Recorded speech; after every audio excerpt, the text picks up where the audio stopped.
Alright, here we go again. It looks like Charles has a bit of a hot take on a beloved new film that just came out. 31-year-old man still has to go against the grain the old-fashioned way. But I can't help it. I'm a little sea turtle fighting the tide here, going the other direction on it a little bit. Weapons.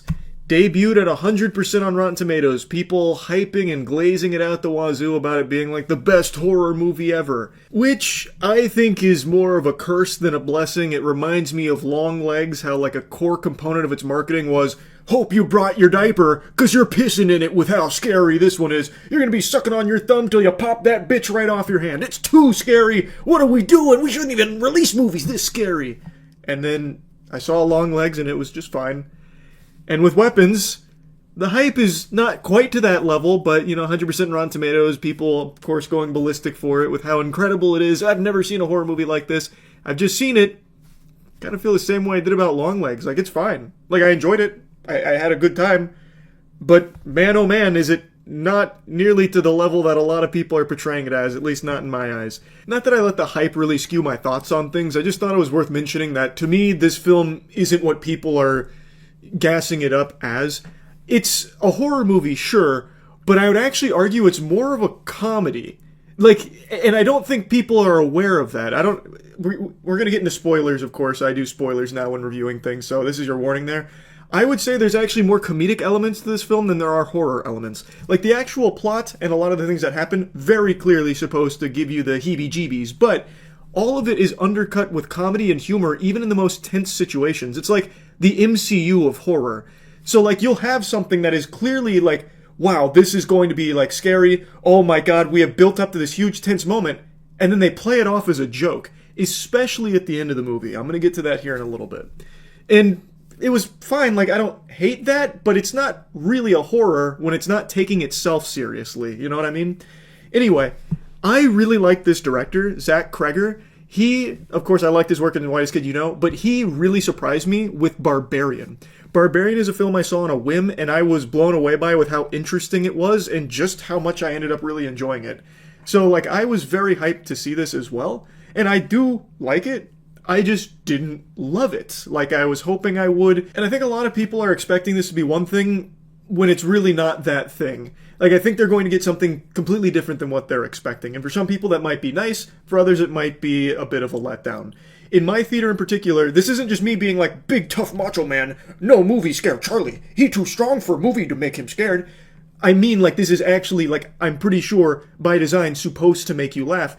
Everyone in my theater was laughing a lot in this movie. More so than there were, any kind of, on-edge frights from people. Nobody, gasped or anything. It really felt like most people were there having a hoot and a holler at it. And I think it's not laughing at the film, it's with it. Like I said, it feels like it's supposed to be more of, this unserious take on a horror movie, when everyone else seems to be talking about it as just, a full-blown horror film. So I want to kind of set the record straight on that. Anyway, the film has a really interesting premise. Everyone's talked about that a lot. It's about this town where, for some reason, mysteriously at 2:17 a.m., an entire classroom of kids all gets up in the middle of the night, goes downstairs, walks out the front door, and disappears into the night. They run away, and they run away with their arms at their side, and it's really weird. They're running like the Titans from Attack on Titan. A month goes by, they still have no leads, can't figure it out. Of course, the parents are distraught. The town's still trying to, recover from this because everyone's on edge about it. And now we follow the core characters, one being the teacher of that classroom where all the students except for one disappeared. We then follow some other characters like one of the parents, and it's a really interesting way of telling the story because you go through some scenes multiple times from other characters' perspectives, which fill in a lot of the blanks. And I thought it was really creative. I thought it was very fun. It actually reminded me of something like out of a video game, like almost Until Dawn-esque to a certain extent. I thought that was a really cool idea to visit these things from a different character's eyes, like chapters in this movie. I thought that worked extraordinarily well because you get so many different pieces of this puzzle through so many different lenses that all, of course, meet at the end. Everything comes together. And I just thought that was really smart. I also really like the way the movie's filmed. I've seen a lot of like people praising the cinematography going into this film, and I think it definitely deserves that. It is like a really well shot movie. They have some really creative scenes that are shot in a really interesting manner. It's not all just like the standard by the book formula that horror movies follow, or I guess comedies by that extension. I thought they got very creative with their shots. It's clear they were having a lot of fun. The performances across the board I thought were super strong as well, especially with Justine. She's the teacher of that classroom where all the students vanished at 2:17 a.m. where they all ran away. And the whole town hates her. They torment her. She's ostracized. They think she had something to do with it, is withholding information, maybe even just she, mastermind the whole thing. And then you start getting these questions in your head about, well, where is this going to go? And then you'll go to the next chapter and you'll see a character that initially you don't really see how that ties in anywhere. And then all of a sudden, bang, eureka, this is where it's leading. But this is one of my big holdups with the film. The questions that you have, the answers the movie gives you, aren't all that interesting. Like, the questions themselves and the premise of the film are so strong. Like, the mystery of it, the thrill of trying to solve it, trying to see where it all leads, and then when you get to where it leads, it's a little unfulfilling. Like, I feel like it's just a little underwhelming, especially because the final act, as I mentioned earlier, is played off as a joke. That kind of takes a lot of wind out of the sails. You spend the whole movie with this mystery and these questions, only to then meet the big scary entity, which is just an old sick lady with a magic tree. And she has badly put on makeup with this wacky, zany wig. It's like a Ronald McDonald wig. It looks like Chucky Finster if he went to the worst barber on the East Coast.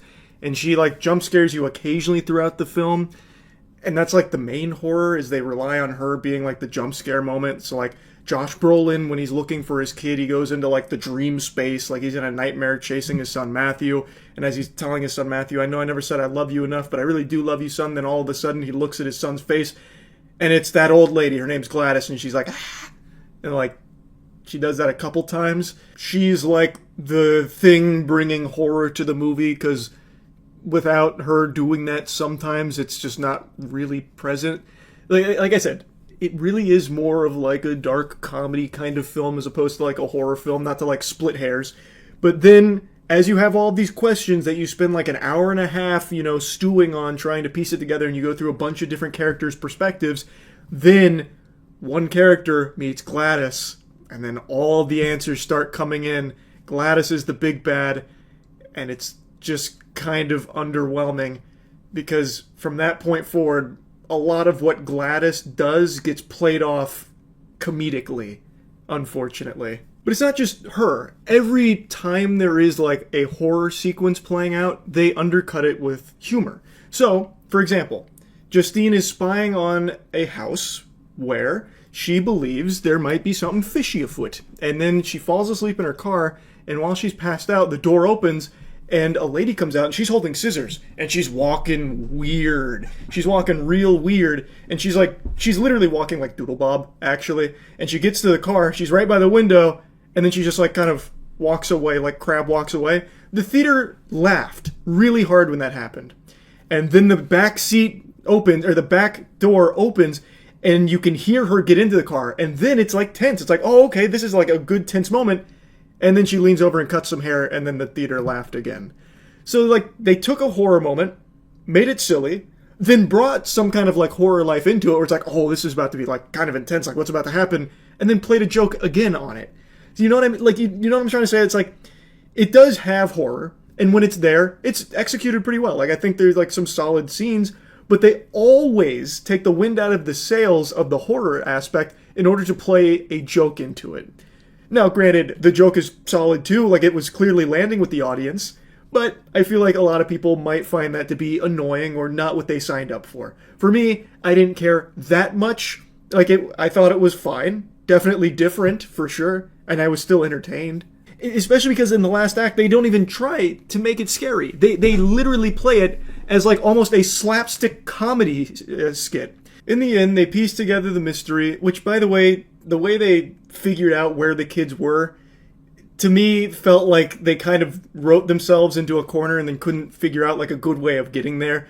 basically they were able to connect the dots, like the pose that they were running in, and after another guy goes crazy while doing that pose, they then, Josh Brolin's character, tracked the trajectory, and then Justine was like, oh, that's the house of like that one lone survivor kid, like the one kid that didn't run away. Probably something about that house, and it's a house she previously visited, like with the scissors and shit. So they figured it out because of the pose, but the authorities like scrubbed over this footage a lot, and there's even this montage sequence they showed where all the kids were running in a group together in front of houses, literally triggering motion sensor lights and everything. They were running in groups to this house. I feel like the Ring doorbells would have absolutely caught them running in groups, and they probably would have been able to find them far, far sooner. I don't know how they would have missed that. Like, they made a mention like the Ring doorbells only caught them like running into the night, but they passed so many houses in groups. Like, I feel like that footage would have absolutely existed. They could have easily tracked that trajectory. Like, I don't think it would just be Josh Brolin that would somehow figure out, like, it's kind of weird that they're all doing the same pose. Maybe they were running somewhere. Especially when you would couple that with these groups of kids that no doubt would have been caught on all these cameras from all of these houses that they're running in front of and triggering all the motion detection. Like, I don't know. But anyway, they find the house, they go to the house. And they're like in the house, and she can control people with her magic tree, so she has like bodyguards of people that she's controlled. That's how she got the kids, because she mind controlled them to, you know, go hang out in the basement. And while they're there, trying to save these kids, two people that she's controlled, one of them being a junkie, start attacking Justine and Josh Brolin. I don't know why I'm calling Julia Gardner's character by her character name and Josh Brolin instead of his character name, calling him Josh Brolin, but whatever. They're there, and they get, of course, ganked by her bodyguards that she's controlling. And I shit you not, one of the bodyguards, Josh Brolin punches, and he gets knocked out. And then he gets up again, he punches him, and he goes, geez, what the hell? He gets knocked out. The guy gets up again, punches him again, knocks him out. And by this point, the theater is like actually erupting into laughter. And then as Josh Brolin's running away, guy gets up again, charges him, and he picks him up and actually ragdolls him. And then he's like, God, he's so persistent. And then he's walking away, and the guy gets up again, screaming and shouting, running at him, and he ragdolls him again. Literally like WWE, like fucking suplexing him and throwing him around. And in theater is literally laughing at all this when this is like the entire build-up that we have built up to this moment. And it's like actually just a slapstick routine. It just feels underwhelming. Like I still think it's fun. Like, I mean, laughing at a movie is great. But if you're going there expecting horror, like a really good horror movie, I don't think that's what you're in store for. And it's not just that scene, it's this entire sequence, the finale of all of this tension, this build-up, all of your questions being answered, but the answer just not really all that amazing. So, like, the Gladys, she's about to have Justine killed, and Alex, the one kid who did not get mind-controlled by Gladys and the magic tree, he was watching Gladys, understands how to, like, control the magic tree and use its branches, so he frees the kids. Well, not frees the kids. He uses the reason the movie's called Weapons is because Gladys weaponizes people. She's able to control them and have them do whatever she wants. So Alex then uses the kids as weapons against Gladys, where they then chase her down, hunt her, and kill her. And this is I shit you not, like, maybe 8 to 9 minute chase sequence of Gladys going, oh no. She literally says, oh no, when the branch breaks, when he breaks the spell and, like, directs the kids at her. She literally says, oh no. And then starts doing this, opens the door, running away as all the kids are chasing her, going, and she's going, So she's running away, getting chased by the kids, and then she starts, like, breaking into strangers' houses, and they play it off as a joke. So, like, there's a family, like, watching TV, and then Gladys comes through, and they're like, oh my goodness. And she's like, and she runs through the kitchen, runs out the front door, and they're like, that was weird. And then all the kids bust through the windows and bust through the door, like, oh, Jesus Christ. And they do that for, like, 3 separate houses. There's one where a guy's mowing his lawn, sees Gladys running away going, He's like, huh. And then a horde of kids starts chasing him, and he's like, huh. Like, they play it as a joke, you know what I mean? Like, I think it's an effective comedy movie, but overall, I just felt like it was a fun movie. It was good. It wasn't, like, amazing. I definitely don't think it's the horror movie of the decade or anything. I don't even think it's the horror movie of the year. I still think Bring Her Back is a significantly better, like, horror film, but I think this was solid with the horror that was here, sprinkled throughout occasionally. And I think the comedy was solid, which is here in a bigger capacity than the horror. Like, it's To me, it's more of like almost a dark comedy, kind of. And I think maybe that was the goal. I didn't know that going into it based on the trailers and what people are saying about it, but after seeing it, I would definitely classify this more as like a dark comedy as opposed to some kind of like horror film. But I do think you will walk away entertained. I know I was. But yeah, I just have to disagree with the hype a little bit on this one here, sports fans. Sorry to tell you. But it's not like I was super disappointed or anything. It was still a fun time. That's really about it. See ya.